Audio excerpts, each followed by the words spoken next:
855-581-6858 today. Spectrum Business, made to work.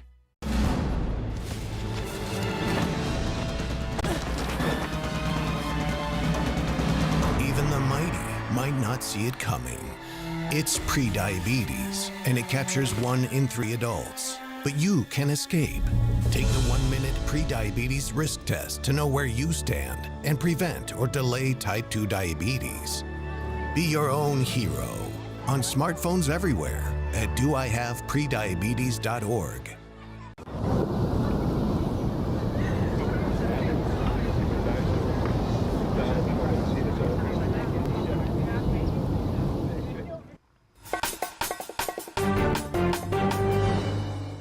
I'm Dean Meminger. Here's your Spectrum News in 90.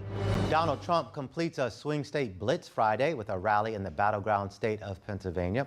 Kamala Harris is planning a Labor Day push with events in Michigan and Pennsylvania. Both candidates will go head-to-head in their first presidential debate in less than 2 weeks. But before that happens, the former president has agreed to participate in a town hall with Fox News next week.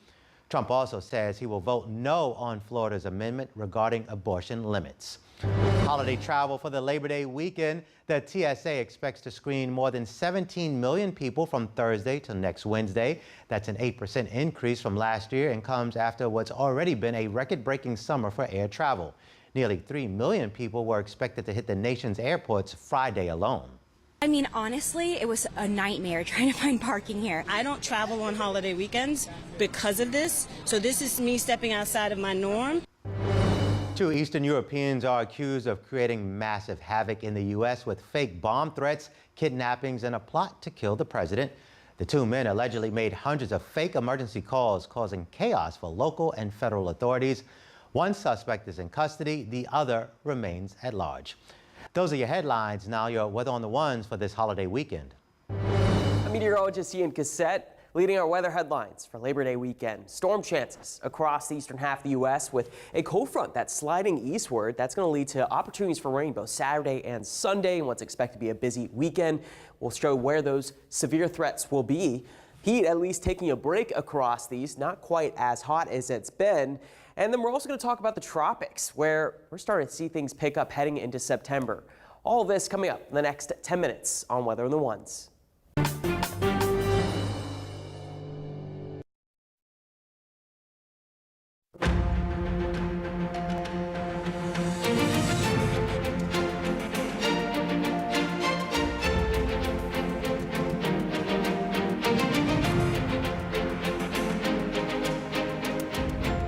Welcome to The Big Deal. I'm Errol Lewis, national political anchor at Spectrum News. Every week, we look at some of the biggest issues shaping our nation and the road to the White House. As the summer draws to a close, both presidential campaigns are ramping up their appearances in the so-called battleground states. Former President Donald Trump campaigned across Michigan, Wisconsin, and Pennsylvania this week, as his running mate, J.D. Vance, focused on shoring up support across multiple states. Meanwhile, fresh off the Democratic National Convention, Vice President Kamala Harris and Minnesota Governor Tim Walz went all in on Georgia this week, embarking on a 2-day bus tour across that swing state to meet and engage voters. As we approach the final 2-month stretch of this race, the candidates are preparing to take the debate stage on September 10th. And that comes as new national polling finds Harris and Trump neck and neck, with Harris holding a small lead. This is going to be a tight race until the very end, okay? So let's not pay too much attention to the polls because we are running as the underdog. The only good thing that she's flip-flopping, she's the greatest flip-flopper. Now she's saying, oh, we want to build a strong border. Where has she been for 3.5 years as we took in 20 million people?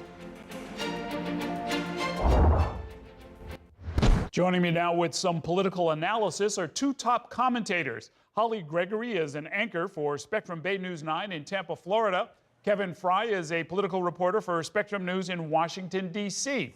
And Kevin, during Harris and Walz's first sit-down interview, Harris defended her change of mind on the issue of banning hydrofracking. That's a way of drilling for natural gas. Let's take a listen to that.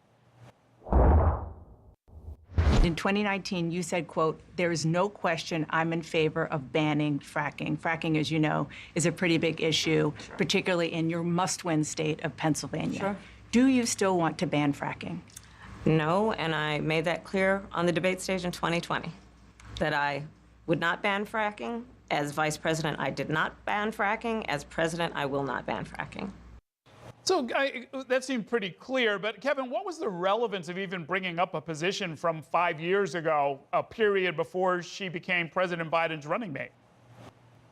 Right. I mean, this is kind of the ground that she's now having to navigate, because if you remember back to the 2019-2020 Democratic primary process, that was a time when you saw a lot of Democrats really running to the left, trying to essentially outflank each other on progressive causes. Fracking being part of that conversation, also immigration, illegal border crossings, and so forth. And so now you're seeing Harris, one, try to explain how she has evolved, and also pointing to her own record as vice president, where she, among other things, cast the deciding vote for a green energy bill that became law, the Inflation Reduction Act, as trying to explain that, look, I ended up supporting policies that would open the door to more fracking, but also seeing it as part of a larger clean energy climate policy proposal that I ultimately supported. Okay, so now, Holly, in that same interview, Harris also announced that she would like to appoint a Republican to her cabinet if she's elected,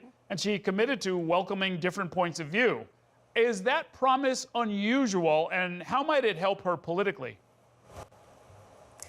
Well, it's unusual, at least in recent history, Errol. The last two administrations, President Biden and President Trump, did not go across the aisle for their cabinet and appoint someone from the other party. But what I think this is, the play for her, and it's a wise one. She knows where this election is going to be lost or won, and that is the center. She's not trying to reach hardcore Republicans with this promise. This is to the swing state voters who remember a time when bipartisanship and compromise weren't dirty words, that it was encouraged to reach across the aisle and solve problems, that pragmatic approach that swing voters have said they want to see. So that's the play that she is making. And it's more of this sort of reinvention of Kamala Harris for her to tell swing voters, look, don't look at me as the leftist senator from California, early sponsor of the Green New Deal.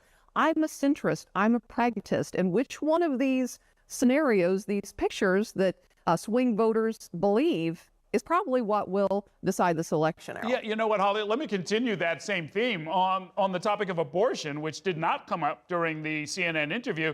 The Harris campaign has announced it is kicking off a reproductive freedom bus tour starting in your home state of Florida.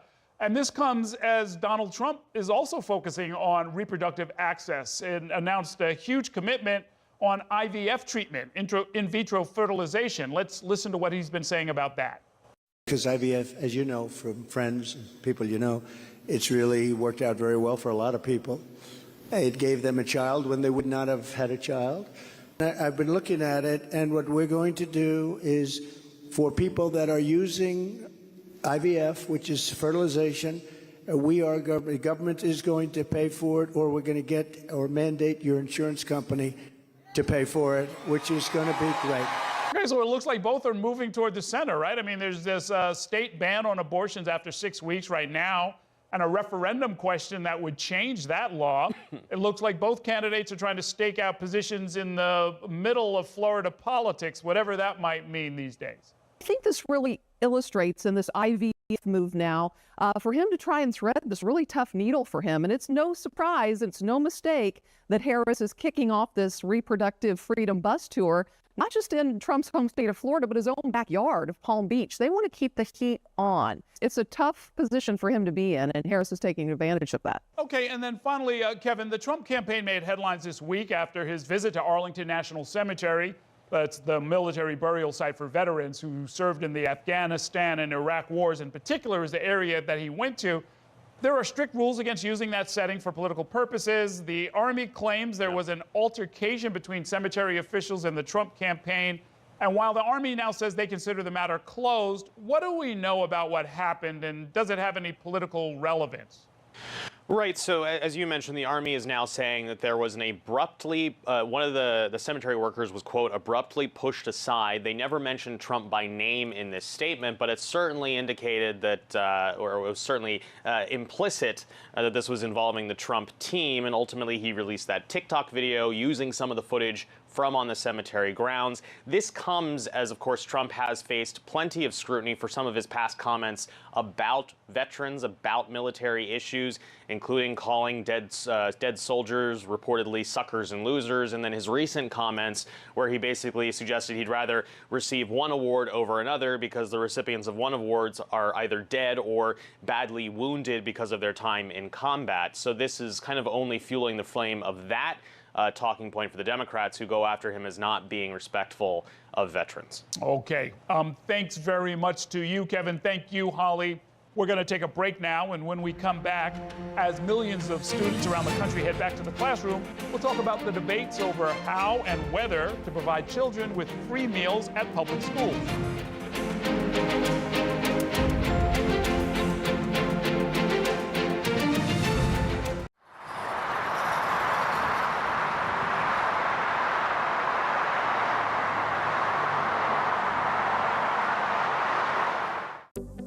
Spectrum News Plus.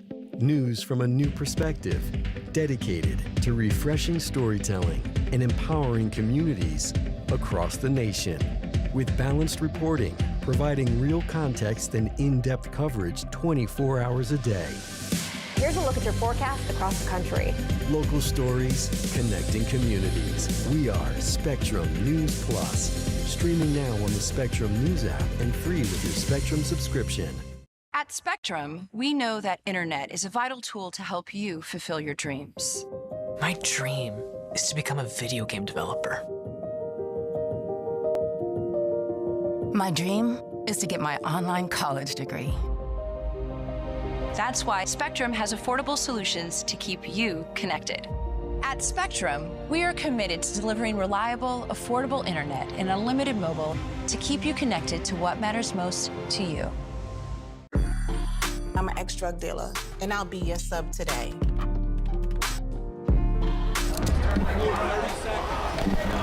2 milligrams of fentanyl can be lethal. A lethal dose is in here. Who gets it, I won't know. It's cheap, it's potent, and it's profitable. The sad reality is fentanyl is being mixed into everything now. More kids should know.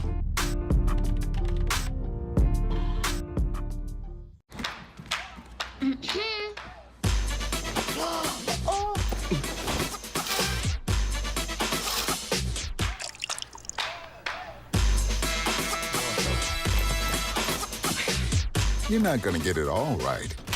Just make sure you nail the big stuff. Mama! Like making sure your kids are in the right seat for their age and size. Get it right at nhtsa.gov/the-right-seat.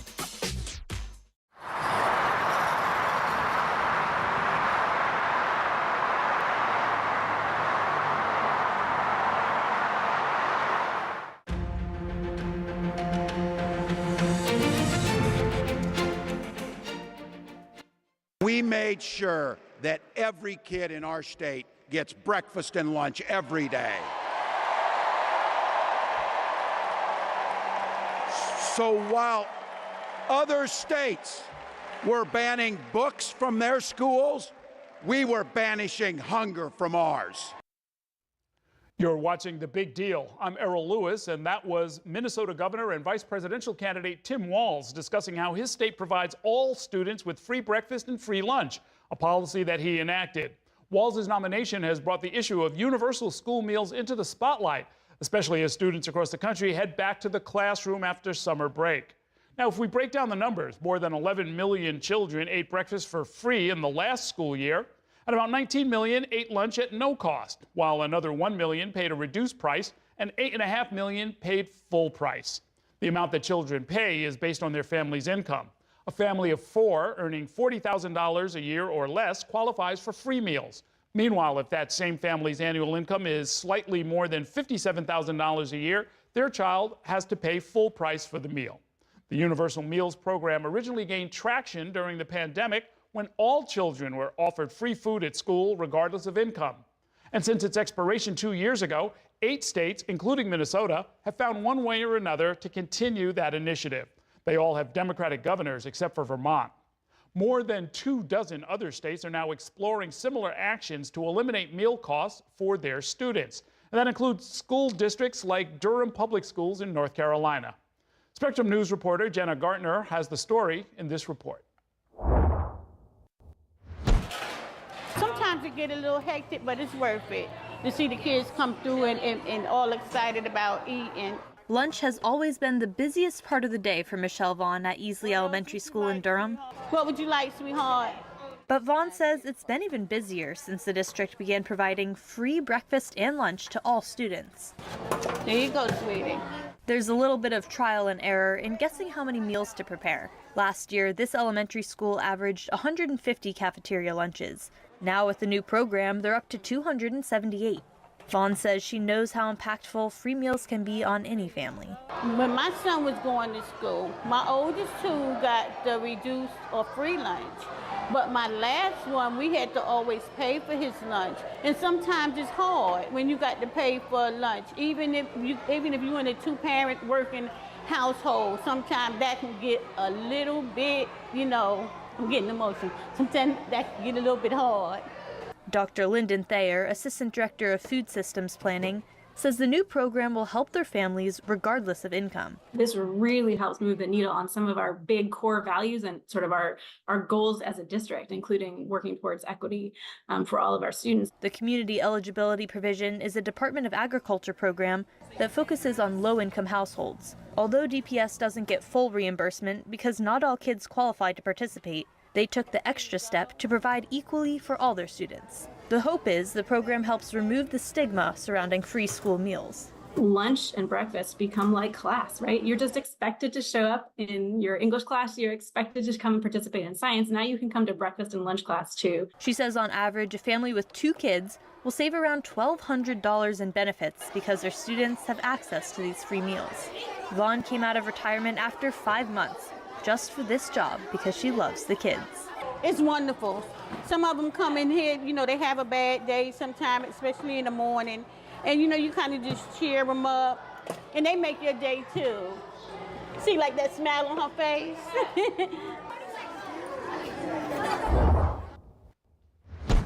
Joining me now to talk more about the politics of universal school meals is Joel Berg. He's the CEO of the nonprofit organization Hunger Free America.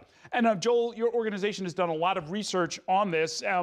This not only keeps children fed, which I think we all agree is a great idea, but it also heavily impacts their performance in the classroom, right? Absolutely, Errol. To be schooled, you must be fueled. To be well-read, you must be well-fed. Those are my 2 Dr. Seuss moments there. But the bottom line is there's a boatload of data that feeding children nutritious breakfast and lunch increases their test scores, reduces their absenteeism, improves their chances of graduation, thus boosts our economy in the long term. And your research has also found that about 1/3 of students who qualify for free or reduced price lunches aren't taking advantage of it. Now, why is that, and how does making it universal affect that? Because families have to fill out forms, and not every family needs to fill out forms or wants to fill out forms. And also, we need to understand that if you make this universal, this is sort of a middle-class tax cut.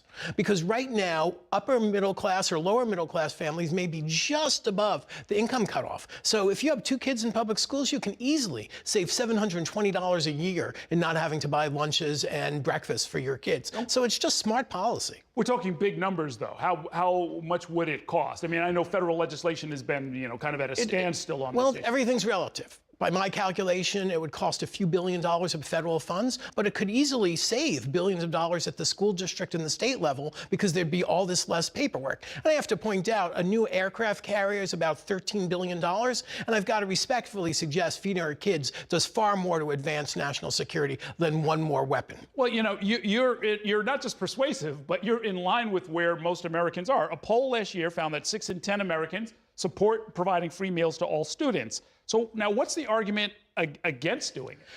Once upon a time, even some liberals opposed this because they said, oh, the rich kids shouldn't get free anything. But the truth of the matter is not many rich kids are in public schools in America. Look, I played mediocre JV soccer growing up in the New York City suburbs. I got a free jersey.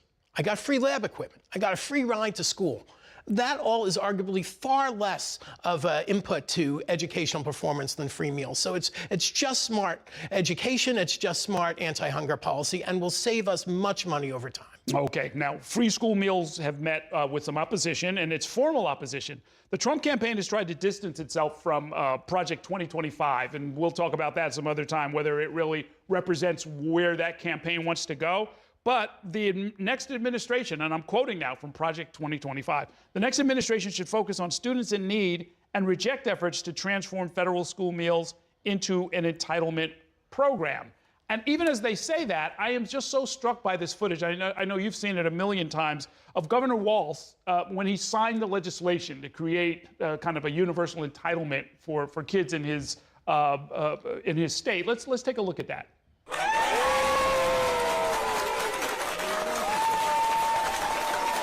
Every politician dreams of a moment like that, where the kids swarm him and they hug him and everybody's happy and the kids are fed and he's done something great for them. I would think that that would be true of leaders of either party. Yes, and Hunger Free America is studiously nonpartisan. We don't take sides in campaigns. We don't tell people who to vote for. That being said, we know universal school meals are extraordinarily popular. And the very same conservatives who say they're against free giveaways are just fine with tens of billions of payouts to agribusinesses for set prices for food. They're tearing apart supposed price setting by Harris's anti-gouging plans, but they actually support the federal government sets prices for corn, soybeans, and wheat. So again, we don't take sides in campaigns, but we would like a little ideological consistency against people who are against big government when it comes to feeding hungry kids, but for it when it comes to rich campaign donors. Well, and look, as far as your knowledge of how politics works, has anybody ever been voted out of office because they fed too many kids and the voters threw them out of office? No, and interestingly, this is the first time, to my knowledge, this has even been a campaign issue in a presidential campaign since 1960, when John F. Kennedy raised the issue of domestic hunger in the debate against Richard Nixon. So the fact that this is even an issue being debated, I think, is very positive for the country. Okay, thanks very much, Joel. We're not done just yet. Coming up next, we will take a closer look at one of Donald Trump's energy promises following this short break. Stay with us.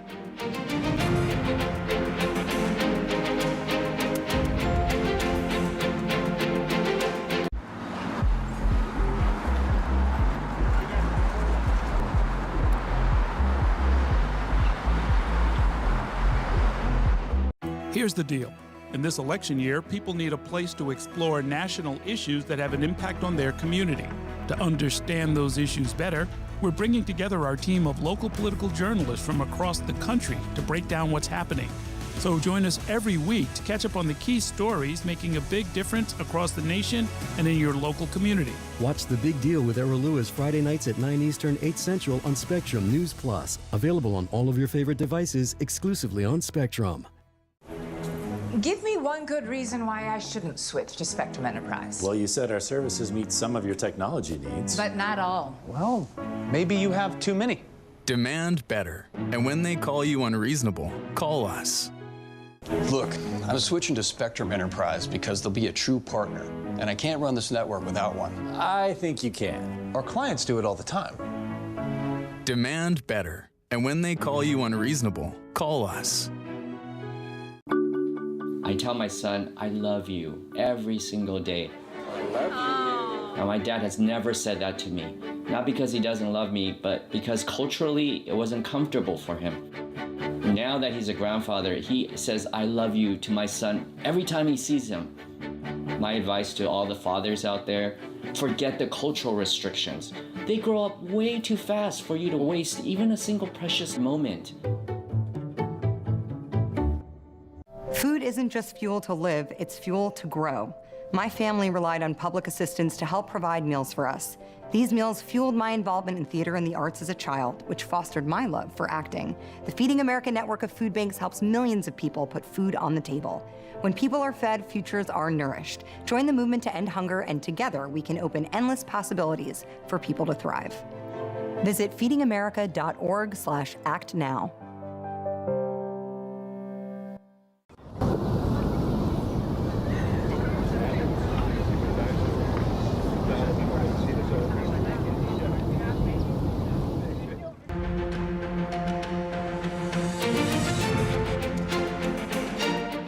You're watching The Big Deal. I'm Errol Lewis. Drill, baby, drill has become one of Donald Trump's favorite rally cries in his third run for the White House. It's a pledge to dial back regulations and dramatically increase oil and gas production in the United States. But what Trump does not mention is that America is already producing a record amount of oil and gas, more than any other country in the world. Spectrum News political reporter Rena Diamante takes a closer look in The Big Deal's reality check. The way former President Donald Trump talks on the campaign trail, you might think the U.S. isn't energy dominant. On day one, I will tell the frackers and energy workers of Pennsylvania to drill, baby, drill. We will drill, baby, drill. We have a very bad energy policy. But U.S. domestic oil production hit a record level last year under the Biden administration. Both in Texas and on the national level, there has been a general increase in oil and gas production over the past decade. Crude oil production averaged 12.9 million barrels per day last year, breaking the previous U.S. and global record of 12.3 million that was set in 2019, the third year of Trump's presidency. According to the U.S. Energy Information Administration, Texas accounts for 42% of U.S. oil production and 27% of natural gas production. The country is expected to produce 13.2 million barrels of oil per day on average this year, millions of barrels more than Saudi Arabia or Russia. Oil and gas are used across the economy supply chain. So that's one reason that we're seeing this increased production of oil and gas within the United States. The second is that we're seeing rapid demands increasing for oil and gas in the international market. And U.S. exports have increased substantially. Trump says producing more oil would lower energy prices and bring down inflation. But David Spence, who researches energy regulation, says crude oil prices are set on the world stage. And contrary to what politicians say, it's difficult to influence those prices. The real drivers of production are economic. When states or federal government agencies make it easier, what they're really doing is regulating less, being a little bit less strict about environmental controls or safety controls and those sorts of things. But the drill, baby, drill and the sort of counter slogans from the other side are really more just general expressions of how the parties feel about that balance. Trump's rival for president, Vice President Kamala Harris, is not stressing drilling like Trump. In her convention speech, Harris said what was at stake is the freedom to breathe clean air and drink clean water and live free from the pollution that fuels the climate crisis. In Washington, Rena Diamante, Spectrum News. Thanks for joining me for The Big Deal. We'll see you next week. Stay tuned to your local station.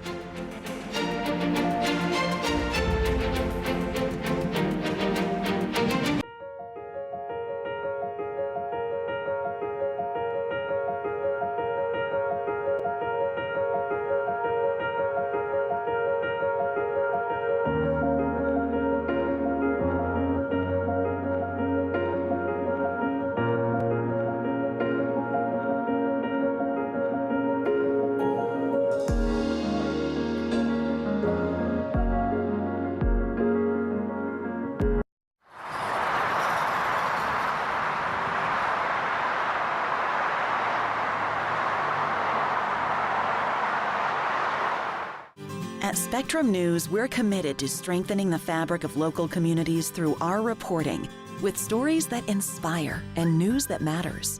Streaming live on your smart TV and connected devices, plus on-demand weather forecasts. It's all there as you step outside with the Spectrum News mobile app, keeping you informed and in the know throughout your day. Spectrum News Plus, local stories, connecting communities. Exclusively for Spectrum customers. Now available on your favorite devices. At Spectrum, our workforce of over 100,000 employees are all located right here in the U.S. You can find them in our stores, in the field, and in our call centers with 100% U.S.-based customer service. Our team works hard to provide the towns, cities, and neighborhoods they live in with the reliable services that everyone counts on, making us one of America's most trusted companies. We're Spectrum, creating jobs and opportunities across the country, and proud to be 100% U.S.-based. Whether it's our stories, the warmth of our laugh, or our family's secret sauce. We all bring something different to the table. So make some space. The power of connection is waiting right outside your comfort zone.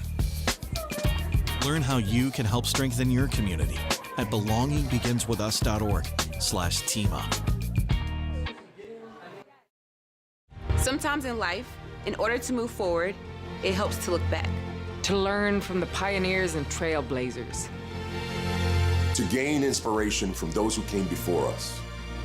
To show us what it means to act with empathy and to show that love has no labels. Join WWE and Love Has No Labels throughout the year in celebrating people from all communities and heritages. Because when love has no labels, that's a love we can all fight for.